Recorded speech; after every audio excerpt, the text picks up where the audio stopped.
What is up, everyone? Brandon Tyrell here, joined by Miranda Sanchez. Hello. Hey, so this morning we got a chance to play a new Halo game. Yes. Not that new Halo game. Not that one. We wish it was that one. That would have been really cool. Yeah, but... it was not Halo Infinite. It is a new arcade experience called Halo Fireteam Raven. It's a partnership between 343 Industries, Play Mechanics, and Raw Thrills, two companies that are known for making arcade games. It's in Dave & Buster's everywhere, starting today, I think. I believe so. So you can go to your local Dave & Buster's and check it out. The unit itself is awesome. What did you think? Yeah, like the presentation, you walk up and you're like, oh wow, this is a big machine. It's huge. It's just 4 people. It's kind of like it's supposed to be in a Warthog, but in the rings. Like the display itself is rather cool. You can see neat visuals here.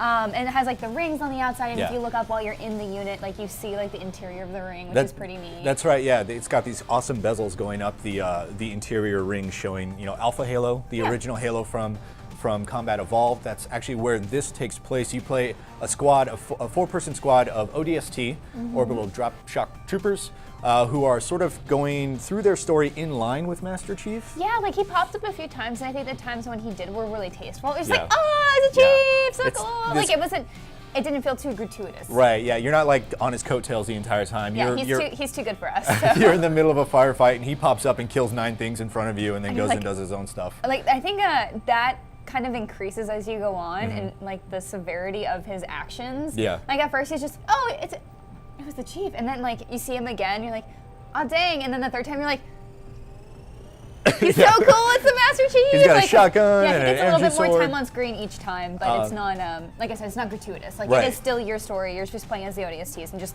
gunning things down. Yeah, yeah, and it does take place during Halo Combat Evolved. So you start on the Pillar of Autumn during the evacuation. If you're a big Halo nerd like us, you'll notice various points through this experience that totally match the original game. Yeah. And the variety of weapons and the enemies that you fight really mirror that Combat Evolved. You've got the assault rifle, the original pistol from Halo 1. You got a plasma pistol, plasma rifle, the needler, a rocket launcher, grenade launcher. There's a bunch of different. You got a shotgun, of course. Plenty of turrets. Yeah, you're in a Warthog turret a lot. You're in a Spectre turret a lot, or I'm sorry, Shade turret.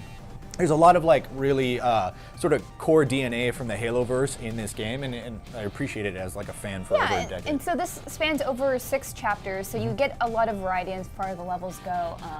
The enemy variety isn't obviously all that crazy or anything. Grunts, but there elites. is enough there. But the weird thing is it takes place during Halo 1, Yeah. but those bugs, those annoying flying bugs from Halo 2 are in the game as well. They just bring in everything, a little bit of everything here too, and like some kind of new flood enemies that were bigger. Yeah, there was some kinda cool. there were some Flood enemies in there, obviously, because Flood played a big part in the second half of Halo 1. It sort of mirrored that as well. Like you'll go through the beginning of the game fighting the Covenant, and then the Flood appear, and you fight them as well. And the Covenant and Flood are fighting, and then you just get all the points you can of mowing them down while they're fighting each other. So it is kind of a score chase. Every player, your kills are racked up, and then you're assigned a score at the end of it. We all did really well. Yeah, I think we all won at least one stage, which is really cool. Yeah, it actually really is a lot of fun to use the turret and the gun, because it does have that sort of feedback. It's like a little kick to it. Yeah. I think my only like big complaint was that the weapons themselves didn't feel all that different, unless you had like a rocket launcher or a shotgun versus pistol versus assault rifle. Like those kind of felt like the 4 main things, and everything else felt a little samey. But it's still fun. Like you're still just mowing down a bunch of enemies and having a good time with your friends, which I think is like the biggest part, like the sell of this, right? Yeah, absolutely. And my favorite part of the whole thing was when we were on those turrets. There's a couple like sort of Ride of the Valkyrie moments where you're in the Pelican with a machine gun or a rocket launcher, just firing down on hordes of elites or hordes of Flood running across this landscape, and it looks really good. It's 2 screens, 130 inches total. And it outputs in 4K 60, so it's this really crisp sort of experience, and the art is super throwback.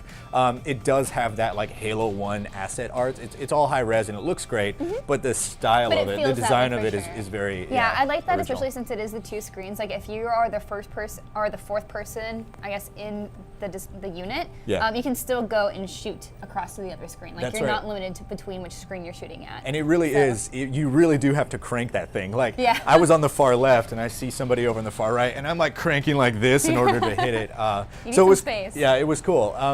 it took us, I think it was 8.8 Dave & Buster chips or credits per play.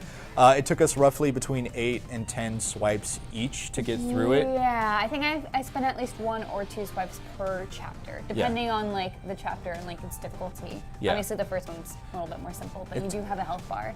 Yeah, that's and right. There's not a way in-game to regain health as far as I know. I didn't see one either. So, I mean, you know, sort of your standard light gun on rails thing. You get, you take hits and then you get a game over and you got to swipe again to continue. It took us about 45 minutes to get through all 6 chapters. I don't know what the price Conversion. Yeah, what the conversion of that is, because Yeah. Dave & Buster chips are sort of fluid. The more you buy, the cheaper they are.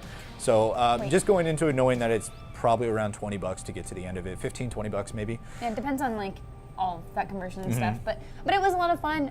Totally recommend getting a full crew of people. If you can get 4 people to play, that's the best way to do it. But if you don't have 4 people, it does kind of make it a little bit easier for you if there's like say only 2 people playing, which I noticed we got to play a little bit of that when some of our other friends were packing up. So 4 people is definitely the way to go in. So the other member of Unlocked, who is not here with us right now, Ryan McCaffrey, is currently reviewing Halo Fireteam Raven. You can look for that up on the site later today.